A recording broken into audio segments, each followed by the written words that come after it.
Hello students, let us continue our discussion on current electricity, and this is our 40th session in physics. Current electricity is the chapter that we are going to continue. So till yesterday the discussion was about combination of cells, right? The last session that we discussed was about the combination of cells in parallel, right? We got the final expression for the EMF and the internal resistance.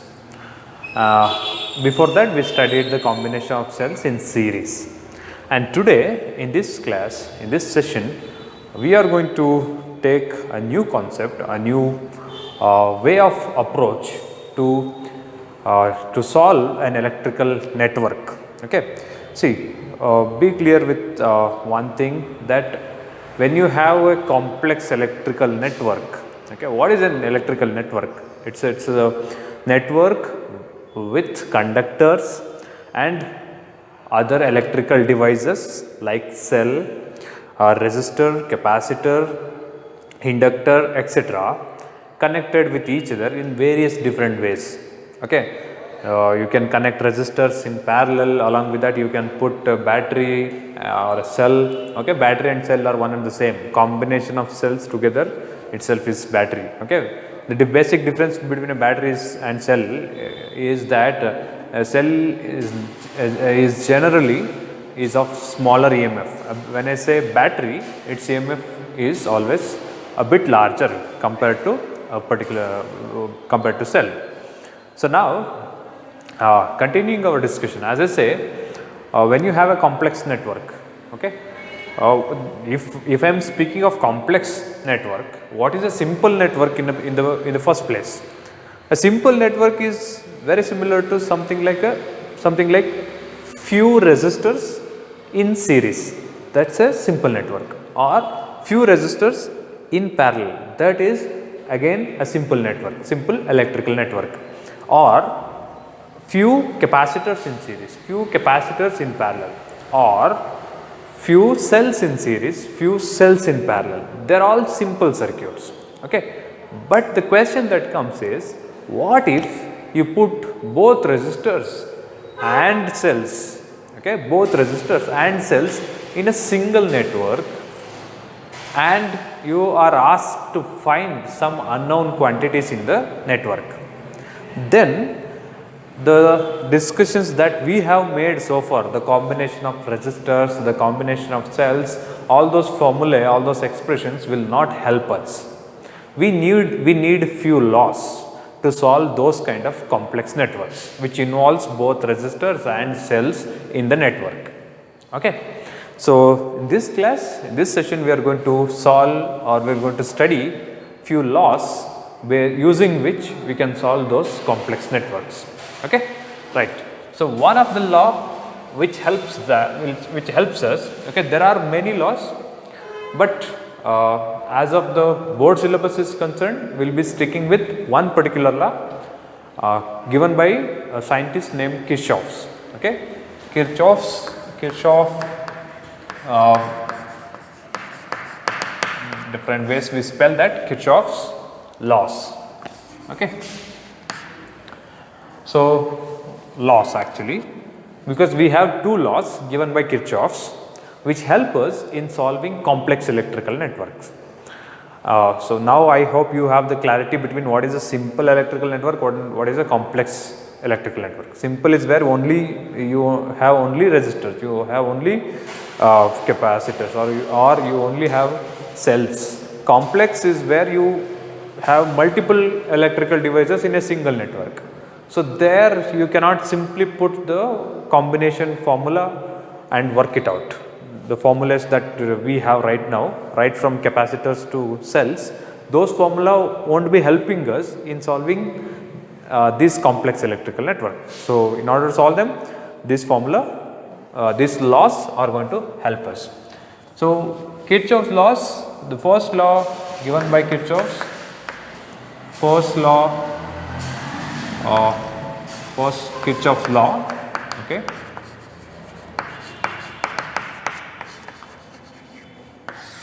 We generally refer to first Kirchhoff's law as Kirchhoff's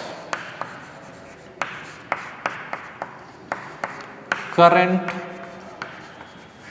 law. Okay. In short, we name this as KCL. Okay, Kirchhoff's current law. Okay. So this law is dealing with current. Okay. So let me write the statement of Kirchhoff's current law, or first law given by Kirchhoff's to solve multiple complex electrical networks. The statement of the law is as follows: the net electrical current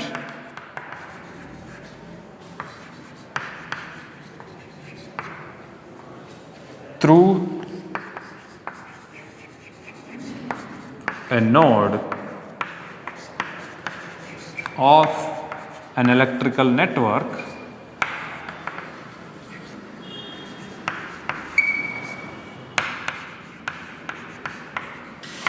is always 0. Okay. In some references they put, instead of net they can also put, okay, these are the different definitions with slight difference in their terms they use. I'll give you all of them. You can choose to write the best suitable. The algebraic sum of, okay, that's what the other name used instead of net. Okay, algebraic sum, okay, of. Okay. This is what we find frequently. Net is also fine. Okay, the algebraic sum of electrical currents through a node of an electrical network is always 0. Okay. So this is the definition of part. We don't know what it means now. Okay, because one thing we are not clear of is what is a node basically, right? We need to understand what is a node. Okay, so node is a point. Okay, is a point in an electrical network. Okay, it's a point in an electrical network where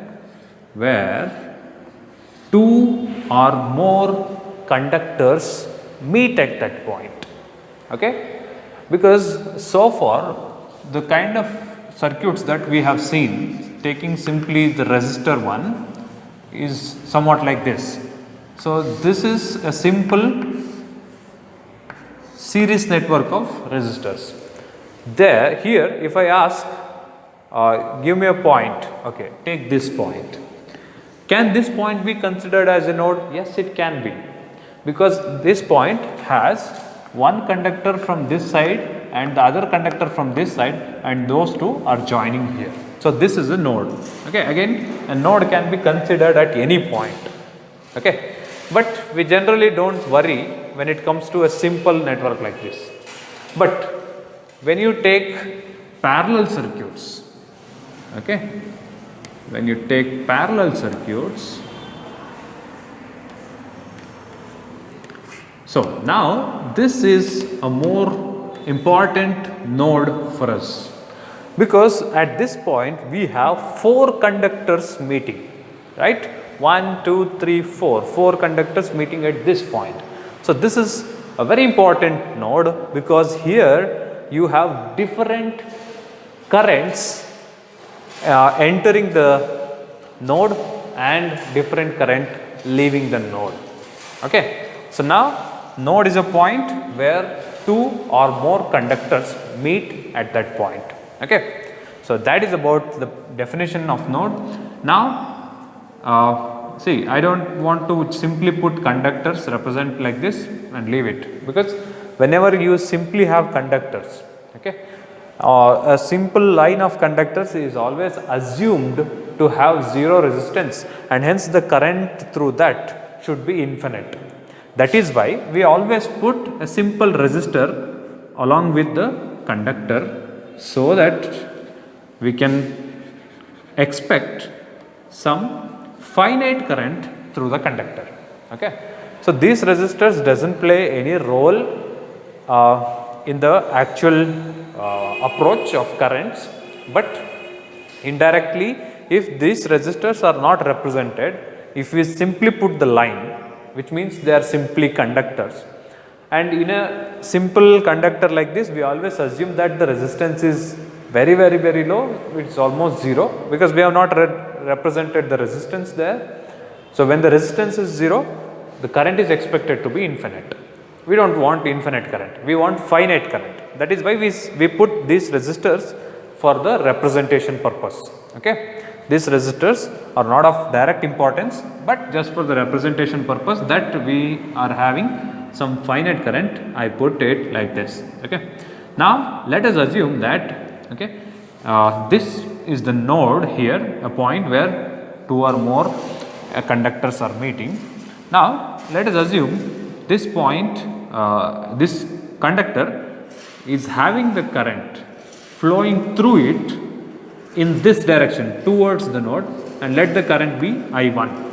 Okay, then this current comes here. Let even this part of the conductor also has certain current E2, which is again flowing towards the node, and here let us consider this as the conductor with current I3 flowing out of the, flowing outwards from the node. Okay, this I3 is flowing away from the node, and similarly let this current be I4, again flowing outwards or away from the node again. Clear with this? Two currents are flowing towards the node and two currents are flowing away from the node. Okay, this can happen. Okay, you will get to know when it comes to problems. You can expect any current to be flowing through towards the node and any current to be leaving the node, depending on the resistors and other components connected. Okay, and again one more important thing, this is not the complete electrical circuit, this is part of a bigger electrical network, because as you know, when I say electrical network, all of them should be connected. Okay, it should be a complete circuit, complete network. There should be no breakage or breaking of the circuit. And you observe here, it's only part of the circuit that I have taken. You still have other parts left, but don't need to worry. We are just concentrating on this node, this point where two or more conductors are meeting.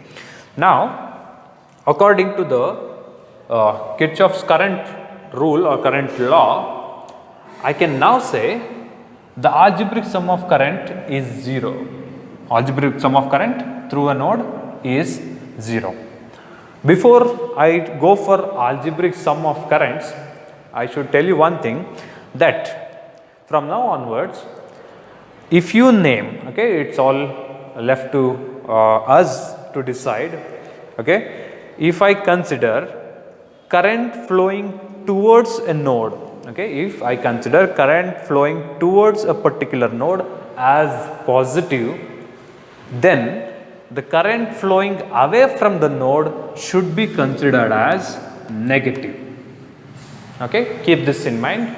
This is the basic of the law, or before we convert the law into mathematical form, this data should be with us, or these considerations should be put there. So I1 is now positive because it is towards the node. I2 is also positive because it is again towards the node, and I3, I4 are negative because they are away from the node. Okay, and you can stick with this, but in some problems, okay, it is not mandatory that you should be that the direction of I1 must be positive when it is going towards the node. Okay, because it's all exchangeable. Okay, because see, this is very simple. Now I assume that I1 is positive basically. Okay, that is why I2 became positive, I4 became negative, I3 became negative. But in the first place, if I assume that I1 itself is negative, okay, because this is all not particularly these are the rules which like not to be taken mandatorily, or which is not fixed, these are flexible. which again depends on the initial consideration. Initially, if I consider I1 as negative, okay, current flowing towards the node as negative, then I1 will be negative, I2 will be negative, I4 and I3 will be positive. Okay, that is how they can change. So the first consideration is very important. Okay, because when it comes to problems, you might find few problems where the current flowing towards the node itself can be taken as negative. Okay, so then you shouldn't be confusing, like, okay, so sir said there current towards the node is always positive. No, it's not mandatory. Okay, it's all our assumption. What we decide in the first place will decide what are the signs that should be assigned to the other currents. Okay, for now, for this particular law, I am going to take the current towards the node as positive and the current away from the node as negative. Okay, so now I will put the algebraic sum of all those currents. The first current is I1. What is I1? It is positive current flowing towards the node I1. Okay, and you take I2. Again, I2 is the other current which is flowing towards the node, and it should be a positive one. So I1 plus I2. Again I3. I3 is the current flowing away from the node, which means it should be negative now. I3. I4 is the current again which is flowing away from the node. So negative I4, which is equal to 0. Okay, that is what the statement means. That's it, very simple. The algebraic sum of electrical currents, okay, different currents through a node of an electrical network is always 0. Okay, the algebraic sum. So before you put the currents into the sum or into the summation, you should consider the sign carefully. As I have informed, the currents flowing towards the node are considered as positive here, and the currents flowing away from the node are all considered negative here. But again, as I say, they can be interchanged, and that does not matter for the formula or for the equation, isn't it? Because even writing the same formula as minus I1 minus I2 plus I3 plus I4 is equal to 0 will not make any difference in this, isn't it? It is just like taking a negative sign common factor and sending that side. Even now the equation is valid. Okay, so this is about the Kirchhoff's first law, which is also considered as KCL, Kirchhoff's current law. So keeping this in summation form, I can simply write summation of all the currents, summation of I is equal to 0. Okay, so this is the mathematical form of Kirchhoff's current law, and this is the statement of Kirchhoff's law, and this is the electrical network which will make use to understand Kirchhoff's current law.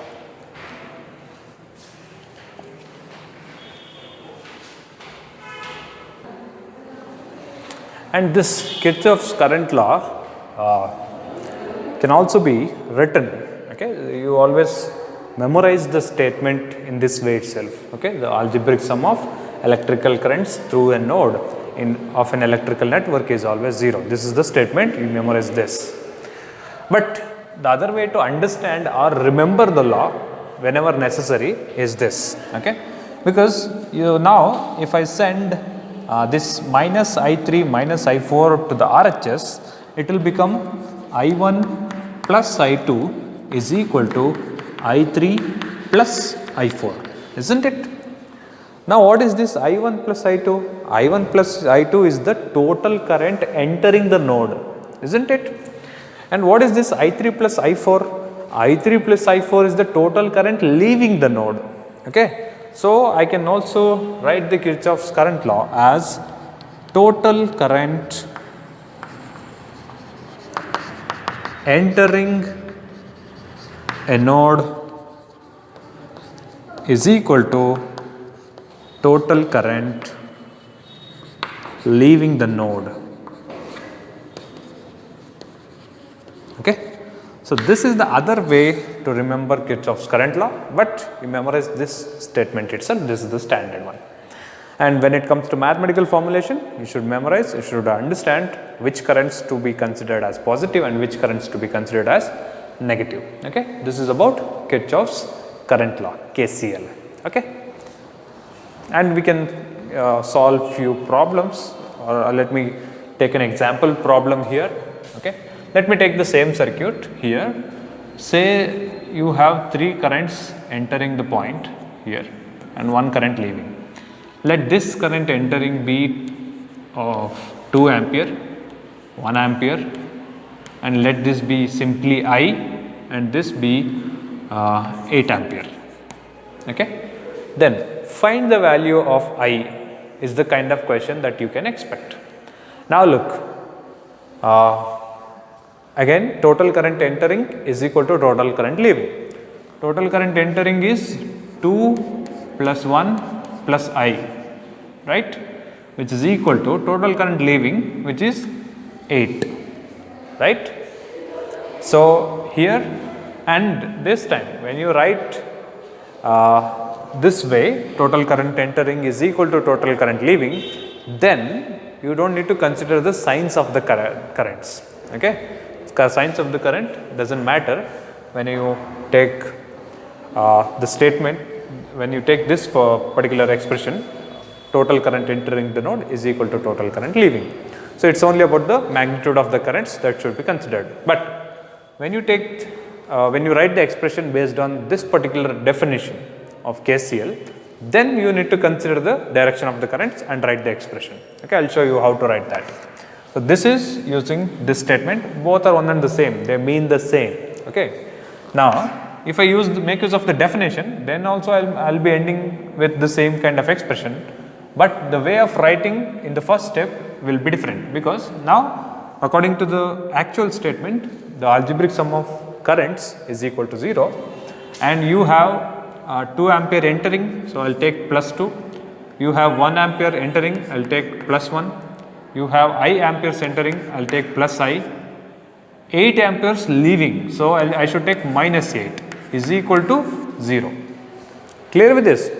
When you go with this particular definition and write the expression for the given node of the electrical network with this definition of algebraic sum equal to 0, then you should consider the sign of the currents, right. When you are going with this particular way of expressing the same law, the current entering the node is equal to total current leaving the node, then you do not need to consider the sign, okay, because mathematically you are going to end up with the same kind of expression. Send this minus 8 to the RHS is equal to 8. Look at these two, they are one and the same, right. So, be clear with us. And what I suggest is you always take this approach, total current entering is equal to total current leaving, when you solve electrical networks, so that it will be easy for you. You do not need to worry about the sign of the currents, you just need to worry about which current is entering, you put all of them in one part, either in LHS or in RHS, and you look for all the currents leaving the node, you put them into the other part of the equation, either the RHS or the LHS. Now, what we actually need is I, and from the expression I becomes equal to 8, 2 plus 1 is 3 you send that side, minus 3, which is equal to 5, right. So, you have 5 ampere of current flowing through this electrical conductor towards the node. Okay. So, now you can see the network is balanced, 5 ampere plus 1 ampere plus 2 ampere, all of them flowing towards the electrical node or node of the electrical network, and 8 ampere is the total current leaving the node, like this. Okay. This is the solution of the problem. Even you will get the same solution even when you make use of the actual definition form. So, you can stick with this to solve the problems based on KCL. Clear with this? Good.